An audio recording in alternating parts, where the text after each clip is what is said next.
Generating traffic and sales can be a challenge for online merchants.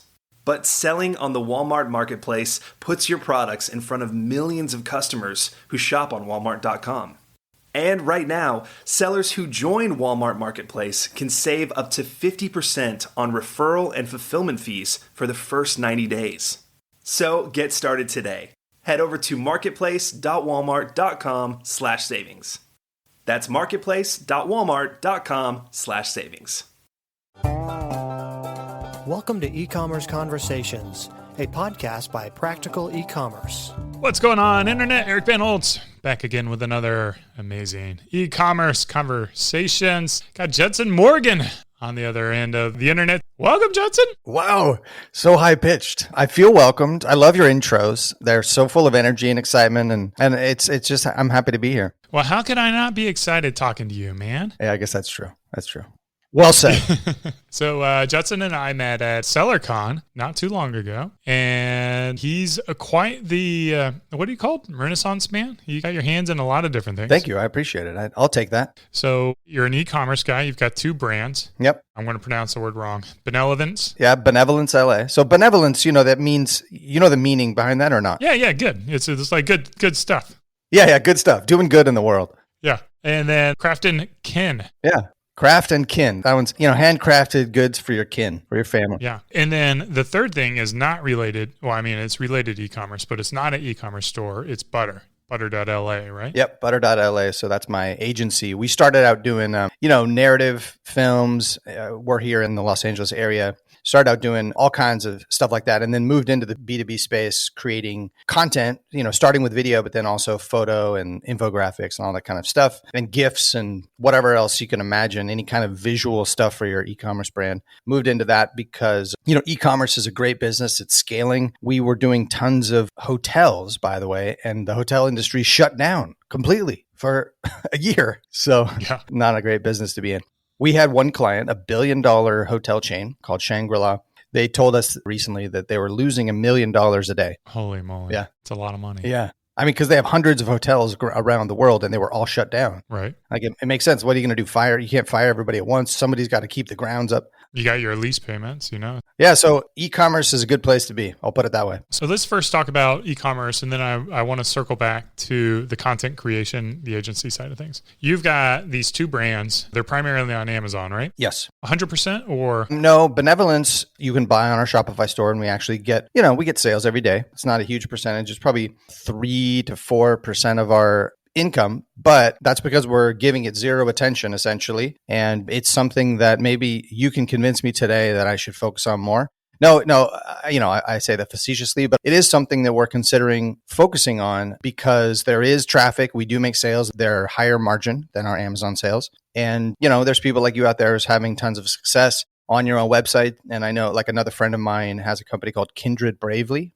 Have you heard of them? It sounds familiar. Yeah. Garrett spoke at Capitalism Conference, and that's where I met him a couple of years ago. But it's a really cool brand, and they're on Amazon, but primarily doing their sales on their own website. So yeah, we're growing into it, and we've tried our hand at some Facebook ads. We have some organic content out there, but mostly our traffic comes from insert cards to our Amazon buyers. So they buy our products, they see an insert card there that leads them to our website, and they become our customer, if that makes sense. Yeah, so they're just a recurring business. So it's interesting because when I look at Benevolence, it is a brand, like it's very clearly thought out, put together. The products all work together. It's not like you're selling a dishwasher and then a, laundry mat and then necklaces. Yes. Which I feel like is almost kind of the space that you see a lot of Amazon only retailers get into is they kind of neglect building on a family of products or a brand. Real quickly, just walk me through both of these. When did you launch them? How have you been able to scale it? How big are the teams? Give me a little better picture of the businesses. Yeah. So I agree completely 100% that it's an issue on Amazon that people aren't building brands. And for whatever reason, I came from the arts. I have a master's of fine arts. I have experience in Hollywood and being a filmmaker and those kinds of things. So the creative side of building a brand was just what interested me, right? I think you're similar, right? Where it's like, I have zero interest in making money off of a random product, right? Just not interesting. So I just instinctually wanted to build a real brand that people could resonate with and that had a product line that sort of worked together and that had branding and all that stuff. So that was just me as a person. That's just what I wanted to do. So back in early 2017, late 2016, I heard a podcast, Pat Flynn's podcast, where Ryan Moran, who is now a friend, but I didn't know him at the time, talked about Amazon FBA, and I had never heard of that as an option. I put on a test product. It was an iPhone case, and it sold out like crazy on Amazon. And this was while I had the creative agency Butter. So I just did it as a side thing. And then it took off, and I was like, wow, okay, this is a thing. And then decided to create Benevolence, and every product is a gift that gives back. So they're all giftable items, and they all donate to a charity. So every time, sort of like Tom's, every time you make a purchase, it triggers a donation. And so the nuts and bolts are, we scaled from, me being an actor and not knowing what I was doing in 2016, 2017 to we reached 8 figures in the last 12 months between all 3 of my companies. So it's gone quite well. And we have a team of, I don't even remember now, but I think, let's see, it's probably like 12 people on the e-commerce side, 13. And then there's 7 guys on the Butter team. Yeah. So what are those e-commerce people doing? Are they sourcing products, product dev, and then managing listing and PPC, or? I have a brand manager, so sort of like, VP of operations type of role. I have one team for both brands. So I think there's pluses and minuses to doing that way for sure. But I have a logistics person for each brand. And then I have a logistics manager that manages those 2, because logistics is one of, I don't know if it's true for your brand, but one of our main issues. Running out of stock has been just a major, major problem for us. We can't market products because we're going to run out of stock on them. And we haven't sorted out, shipping times with COVID and whatever, all kinds of issues. So logistics. And then I have like a chatbot marketing guy. He's a ManyChat expert. And so he helps with launching. I have a product health team. So there's 3 people on a product health team. And I just made that name. Yeah. But those are the people that are, so once a product, so we have a product launch team and then a product health team. Once the products are launched, they sort of get moved onto the responsibility of the product health team to make sure those products sort of continue to grow. And then I have obviously customer service person. I have a full-time photographer, a full-time retoucher, and a full-time graphic designer. And those 3 share responsibilities between all of my companies. That's how I sort of work that out, right? A lot of people can't afford to have a full-time any of those, right? But because I have an agency as well, we sort of, we utilize them across all 3 of my companies. And then I have an HR sort of accounting type full-time role. And then, then I have agencies that we use we use an agency for PPC. My brand manager and then the marketing guy also work on PPC, but we have an agency that does that as well. And then, my agency Butter does some video content for us. And I think that's it. So how are you able to take it from 0 to 7 figures per brand in just a couple of years? Like, the last guest I had on this podcast who focused on Amazon said, the time has passed. It's like really competitive on Amazon. It's kind of a lot of gray hat stuff. Is there still opportunity on the platform? Yes, it is harder. There's no question. We just launched a product 4 months ago. So right going into Q4, and it just went completely nuts and ballistic in a good way. High margin product. And we just found a market that was hungry for this product. And there wasn't a lot of competition. And we just got all the juice, got all the algorithm juice, and Amazon loved us. And we were making hundreds of sales per day. But that being said, so it's still possible. That being said, we have had a bunch more failures in terms of product launches than we used to. So it has become much more, it's not a joke anymore. It's not easy, but neither is selling on your own website, right? Like I think you are one of those guys who says you haven't cracked the code on paid traffic. I think I heard you say that, right? Yeah, at Beard Brand, we're still trying to figure out how to scale it up. We've done well. We've definitely invested a lot in it this past year. But when I go to these conferences and I see guys spending $500,000 per month or $1 million per month, where in theory these guys are bootstrapped as well, so they're clearly profitable doing that. Yeah, we just haven't. Every time we spend more money, the return on ad spend seems to go down. So finding that harmony. Yeah, right. So my point in bringing that up was only to say that it's all challenging. There was a version of Amazon that was easier 2 to 3 years ago where you could kind of fumble around and make some money. In fact, you could make a lot of money. But that is gone. I think that is changed. You can really lose your hat. You do have to spend money to rank on those keywords. You have to get in front of I think it's like 90% of the sales happen on page 1 of the ranking if you're going to search for this keyword or whatever. And so you have to get on there, and then you have to spend money to get on there on that first page. And then if your product isn't great, And, if it's got issues, if you don't know how to get reviews, if you don't know how to do these things, you're going to fail. So it's definitely not as easy as it used to be at all. And you have to, I think one of the things that we were mentioning earlier was building a real brand. And I think you need all those things. You need all those pieces in place, whether it's, the extra content. There's something called A+ content that you can add to your Amazon page, having an off Amazon strategy where you're driving traffic. So we run Google PPC ads to our listings. We have many chat flows. We have external giveaway things that we do. We run some Facebook ads, and most of that is to help us on Amazon. We have tried direct to our own website. We've done that as well, and we did it at break even, so it wasn't a disaster. But same thing with you, where it's like, are we ready to scale this? No. So we would have had to kind of go back to the drawing table and figure it out and try again. So it seems like there's just like from a PPC perspective, there's just a little bit of an advantage to send traffic to Amazon, knowing that people trust Amazon, they'll convert easier. Yes, exactly. And, ultimately you kind of have less of a risk. That's kind of interesting. Yeah, so there's so much trust. Exactly. There's so much trust. If you see a link on Google PPC, that ad that is Amazon.com, blah, blah, blah, and it says like 50% off or something, and it looks like an ad from Amazon. You know what I mean? Right. There's so much trust with that it does work well. But there's issues, right? We can't totally track what's happening. There's lots of issues with Amazon. So we're sort of guessing at the attribution of, we see, okay, it got 75 clicks today or whatever. We don't see 75 sales. We see an extra 5 sales, but we don't really know if that's, you know what I'm saying? Yeah. With Amazon, what you're trying to do is you're trying to get into a place where the flywheel takes over. Like we did with that one product that I mentioned from Q4 was like, it's like when YouTube decides to show your video to everybody, right?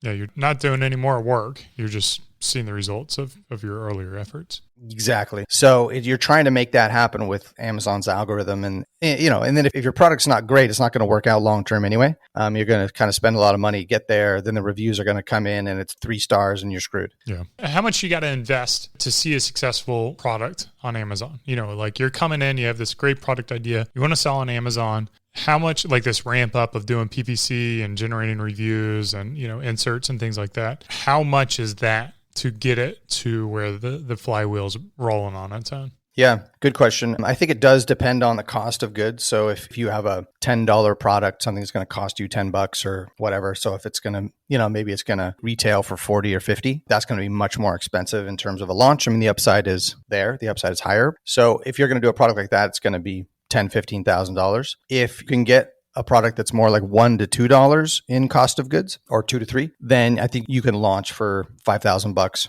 and, get a reasonable idea of if this thing is going to be worth investing in or not. In fact, we are getting better at ditching the losers. I got a question for you. Do you ditch losers? Oh, yeah. You do? We don't have any losers per se, but we do focus on the products that bring the most value to our customers. Yeah. Absolutely. Yeah. Have you discontinued anything? Oh, yeah. So we used to have, for instance, a solid cologne that we killed when we came out with our utility balm. It's very similar products, and one was just a little more bang for the buck. So yeah, we certainly had that, or fragrances that were either limited edition, not desirable fragrances. So yeah, man. Yeah. You got to do that. Yeah, totally. It's part of the business, right? You can't be emotionally attached to your products if you want to be successful in business. And there's always a lot of, in our business where we have multiple fragrances, killing off a fragrance would have a lot of blowback because a lot of people are invested in certain fragrances. So for us, we're a little more established now. But yeah, if a product's not hitting certain benchmarks, then, we're not a charity, Yeah, totally. Can I ask you a question? Oh, yeah. How do you develop fragrances? How has that process been for you and your team? Yeah, I mean, I just kind of get an idea, a story. Usually it's 2 ways. One way, it's like I bring my daughter in for the weekend and we play around, make fragrances, and I'm like, oh, I like this. And then we come up with a name or a story for it. Or the other way is like we have this ideation, a concept that we want to do, and then we start sourcing fragrances for that. And like our most recent one was a limited edition called Black Sails, and it was a kind of like a nautical theme, but I don't want to do nautical like everyone else. So we ended up doing like this, imagine like a pirate from the 1600s, 1700s off the East Coast shores, and kind of like that marshy smell. It's not really pleasant. It's kind of briny, I guess. Mm-hmm. So we hit it with that, with a little bit of seaweed up front, and then it just kind of mellowed out with a little bit of the citrus to fight off the scurvy, and some bourbon. These are fancy pirates drinking bourbon, not rum. And, like we got oak moss in there, and just kind of like the different fragrances of, like the nautical life. So you're actually, I love this. You're actually mixing these yourself? Oh, yeah. I made them up in the lab. And we've got a limited edition. So right across the wall from me right now is my product dev, and she's taken over a new limited edition that we're trying to do, and they smell amazing. So wait, so are you getting all these like individually? You have like a little bit of oak moss, you have a little bit of whiskey, these different smells. Like you have a manufacturer that sends you all the stuff, and then you mix them yourself. Is that how you're doing it? Well, so it depends on the scale of production, but if it's a small batch, like limited fragrance, yeah, we'll get all the raw materials and mix it up, and then we'll send the fragrance to our product manufacturer, and they'll blend the fragrance in with our base formula. Yeah, very cool. And then if it's a bigger scale, we'll work with a perfumer, and they'll do bigger batches. So yeah, there's a couple different ways we do it. It's very cool, and it's obviously your brand is, for lack of a better word, this is very cool. I was going to say, not that that's very descriptive. I apologize. I should say something cooler. But you're doing this organically, sort of for real with your hands. You know what I'm saying? Like so much of e-commerce is it's a gold rush right now. And like people just trying to get some product up in front of buyers and not taking the time or care to really develop something special. And it speaks to your success and how you have such a following for your brand, that it's like you're developing real stuff for, stuff that you love and has a beautiful story. And I think those of you who are thinking about getting into e-commerce, or you're just starting out, or like, look at what Eric and his brand have done and what they're doing, because it's the roadmap now. You can't really do the other version, which is like kind of what you were mentioning about Amazon, where it's like just putting up product, or it's like, let's just buy something from China. They already have, if it has a scent, they already have, they'll send you a bunch of scents and they're okay. It's like, no, Eric's really developing his own beard brand products that have his unique flavor, that his scent, Yeah, like an old school company. Yeah. Like you got to be a company. You got to be competitive. You got to bring value to the marketplace. You can't just do an arbitrage between Alibaba and Amazon. Yeah, exactly. Those from 2014 to 2017 were sort of the Alibaba arbitrage years, and they're over. But by the way, I mean, it's just so much more fun to do what you're doing. Yeah. I mean, I love being in physical products. Like you can always, those info marketing guys that sell books or information or whatever, like they've got the most insane margins you could ever imagine, but it's just, to me, it's not real. There's just something nice about like working with the manufacturer, having a product, having it in your hands, and then selling it and delivering it to customers who have a great experience. Let's shift into butter and let's talk about that. So I was watching your video on the website, butter.la, and you kind of are pitching entrepreneurs. You want to kind of like be that, what are you looking to be, like that brand storyteller, right? Yeah. For the various platforms. So what kind of work are you focusing on doing? Is it just going to be video, or are you like taking over people's social media accounts? I mean, we can do social media. It's actually not the main focus, because we do, I think, higher end content that posting sort of here and there on social is definitely something that we have that skill set, but it's not our main focus. And we're not social media managers. We are content creators. So, everything, like, let's use Beard Brand as an example. For you guys, we would definitely say you are ripe for a viral video. All right. So we would come up with creative concepts for you guys and say, like, let's shoot a full-on commercial with the intention that this thing is going to go viral. And obviously, you can't guarantee that, but it's going to have that sort of Facebook ad thing or that YouTube thing that's going to really drive shareability. And so it's a commercial, but it's funny, or it's wild, or it's like super weird or crazy or something that gets that shareability going. We do everything from that to, Beard Brand needs to revamp its content. So I went on your site and I noticed that you have very good imagery. As I said, your design of your brand is enviable, is lovely, I really enjoy it. I love it. Where I think there's an opportunity for you is to have more lifestyle imagery on your product listings. So this is just one thought, right? So we would come in and we would say, we're going to revamp your listings in terms of the imagery. And, I think You have lifestyle images on your website, but not really on the product listings, right? Am I right about that? We call them lifestyle is like product lifestyles. Yeah, so we right. kind of have like knockout shots. And then we have, in theory, if you scroll down, you should see some kind of like either product in use or a secondary photo of the product like on a countertop. Right. Yeah. But it's kind of below everything. Okay. Yeah. I think I saw some of that. Yeah. So, I think your imagery, the opportunity there is to really tell your full story with, a dude in a shower or a dude putting it on, those types of images, in the hand, you see it lathering. And there's some of that on your site for sure. I remember there's a picture of you washing your beard and washing your hair, right? Yeah. You saw me in the shower. Yeah. That kind of stuff is awesome. And then potentially a product video. So, I think the conversion rates go way up if your customers watch a video on the product page. So those kinds of things is what Butter does, is we say like we help brands really increase conversion rate through content. And the thing that's awesome about content is you can use it for social. You can put it on YouTube. You can put it on Pinterest and all these different places. And you need to create it once and then it goes in all these places. So for like a hero video for each of your products, or a video that tells your brand story, sort of like, I don't know if you have an About Us page or something like that on your site, or like our origins or something like that. We did an origin video for a beauty brand actually called Kate Somerville. Have you heard of them? Kate Somerville? No. They're in Sephora. They're obviously for women, but major brand. They were purchased by Unilever. And after they were purchased by Unilever, the woman who came in from marketing from Unilever brought us on to do their origin video, to do their like, this is what our brand is about video. And it was a pretty big production. And we did this video and it was very emotional, told the brand story, healing skin, healing lives was their sort of tagline motto. And Unilever came back and was like, this is best in class. This is incredible. And it really tells the brand story, it resonates with the customer, and was able to be used on their website, obviously, and then on Sephora.com and different places that they sell. So those kinds of opportunities, that's what Butter does.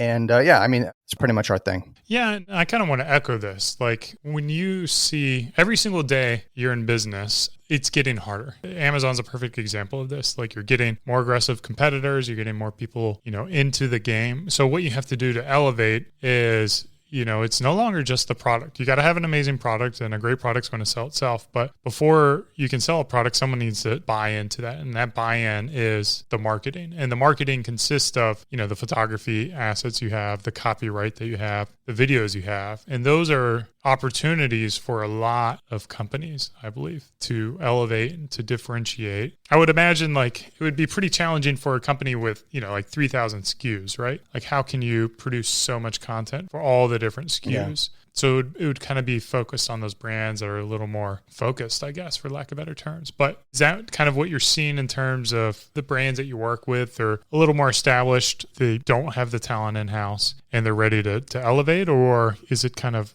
upstart companies that are building off the ground? Yeah, both. The smaller companies, it would be like you have to have images. You can't sell online without some digital assets. It's the only way that people are going to see your product, right? It's like it is the shelf when you walk into a store and you look around and there's stuff. It's like, the imagery is the only way, and the copy, right? So you have to have that. So for a startup brand, it would be doing their imagery in such a way that really tells their story. So really telling the story of this specific product and this brand with a look and the feel, right? The branding and all that.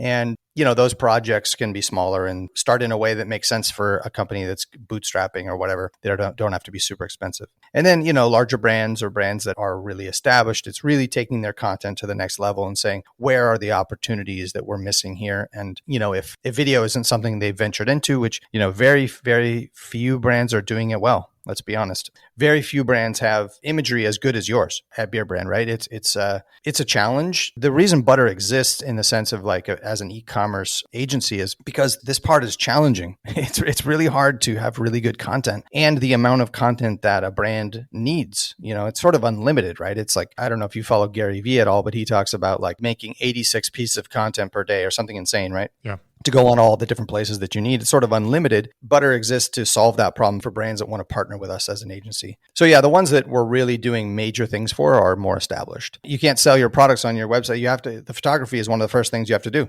Yeah. I want to circle back to Benevolence. Yeah. You guys have a collaboration with Candace Burr. Is it Burr? Yeah, Candace Cameron. People know her more as Candace Cameron, yeah. In Full House. So walk me through that process, what that's like. Is it successful? Would you do it again in terms of collaborations and just how it happens?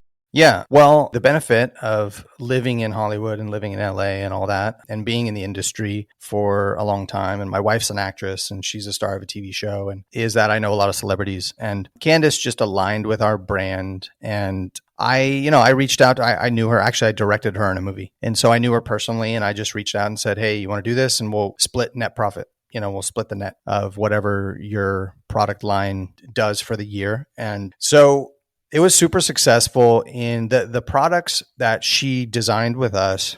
One of them did quite well. The other two were just okay. The designs didn't resonate, but her customer base, we got a huge bump in our email subscribers. We got a huge bump in our social media subscribers. It's still on Pinterest. Pictures of her are still by far the most engaged. So 2 years later or something, and we're still getting tons of juice from her being involved. And so for sure, I think the right celebrity, we've done a bunch of influencer stuff that has kind of been a dud. I don't know if you've experienced that too, but the right connection with the right person, the celebrity. I mean, we got, I think, 10 to 15,000 subs to our email list from just a couple months of working with her. So it can be a massive, massive thing. And by the way, she got us on The View. So we were on The View and sold out of the products that we had on The View that day or the next day. So this was a couple of years ago, but Do you restock the products, or was it a limited edition thing? we did restock the products. Yes. And then the relationship's just indefinite. So as long as you sell the products, you split it 50-50. No, we just did a year. Okay. And then after the year. After the year, we don't pay her out anymore. Okay. So she's probably not promoting anymore, Exactly. but you're able to use her photography and images and stuff like that. Yep. We had a handshake deal. So I think these things can get complicated. You get lawyers, you get, agents or whatever involved. I was lucky that she was a friend and we could just do a handshake deal. And, I've thought about reaching out to her to do it again, but there's just so many opportunities. It's hard to decide which one to actually focus on. It's like I could hire 10 different people to try X, Y, and Z, like launching in Amazon Europe or Amazon Dubai, or, really scaling our Shopify sales, or Walmart's calling us they want us to launch a line of products on Walmart. And it's just, there's a lot of opportunity. It's hard to decide where to focus. So Yeah. doing another collab with a celebrity hasn't been something I've chosen to do, but Yeah. So reading between the lines, it would not be your first marketing strategy to do collaborations or influencer marketing. Yeah. Good to know. yeah. Have you done any? We have actually, and we're in the midst of one right now. And it was kind of the same thing where I'm kind of buddies with this guy. He's a musician, most people know, and he's a big fan of Beard Brand. I'm like, well, you know what? Let's do like a custom fragrance, limited edition kind of thing. And then, it's super easy, very lubricated. And then he's like, all right, well, I'm going to get my agent involved. And then the agent is used to, like the big brands and the contracts and the like all this other stuff. And we're like, we're just a little brand here out of Austin with 15 employees. We're like, if it gets too complicated, it's almost not worth it for us. So it's more of like, how can we just do something that's cool without pulling our hair out on both parties, and really to make sure it's worth it for them as well. Yeah, 100%. And I think it's only worth it for them if they enjoy the company. Yeah. If they enjoy the process. So we're the same way. So if there's a friend or a connection, we'll do that, but we're not actively reaching out. But I know there's, like the Kardashians or whatever and ColourPop, that's a $50 million a year company, or 100 million, whatever it is. So there's certain influencers where you absolutely could drive obscene revenue and growth, but we just haven't found that. Yeah, I would say if you're going to do something like the Kardashians, if you're going to say, this is our influencer, we're going to use this pretty big celebrity here, and we're going to partner with them, and we're going to give them equity, or we're going to give them, whatever margin off of the net profit or a percentage of the company, and they're just going to promote it on an ongoing basis for a while, that's a great way to go, or for good, right? So they're really partnered with the brand because they can really speed up the process of get awareness and growth. And right, they just, like I said with Candace, it was like suddenly we had 10,000 subs, which would take years to develop organically. Right. So that's really valuable. Doing like one-off things with like a celebrity and dealing with all the agents and lawyers and paperwork, I'm not totally sold on that because it's totally hit or miss. Because if their audience doesn't resonate with the brand, which, you're guessing that they will. It sounds like with the guy that you're talking about, they might, but it might not be as much as you think, right? Yeah. We'll see. You'll have to stay subscribed and see when we launch. Hey, where can people learn more about you, reach out to you, connect with you? You can email me at judson@butter.la or go to butter.la to see our agency. Yeah, I guess those are the places. Sweet, man. You're also on Twitter. You're on Twitter, man. Oh, that's right. I'm on Twitter. I connected to you on Twitter. Yeah. I like Twitter. I don't post really, but. Yeah. Judson Morgan is your Twitter handle. Yep. Got to let people know. All right, man. Well, this has been an awesome conversation. I agree with you. It's brilliant to see what you've been able to build with 3 different companies and brands, e-commerce and agency, and get inside, tell you how I've grown things. Thanks for listening. Cheers. Keep on growing.